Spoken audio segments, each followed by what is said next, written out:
So this bar that I have here, it's 1 1/4 inch diameter, which matches the central bore. And I put what's called an expanding mandrel end on this end. So as I tighten that bolt, it expands these bits out and it tightens up inside of the bore. And what this allows me to do is to find when this bore is level, I know that these will be level as well because I machined them at the same time. So when you saw in the last video, milled these flat, bored that out, these are perpendicular to each other. So if I use the level on these flat pads, I should be able to get this level.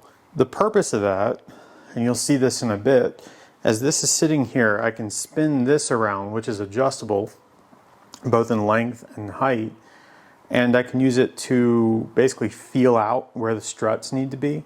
I'm also going to dangle a plumb bob off of it to get everything lined up and use a laser level to really dial things in.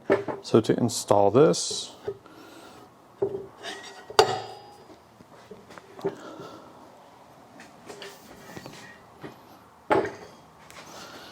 goes all the way down to the bottom.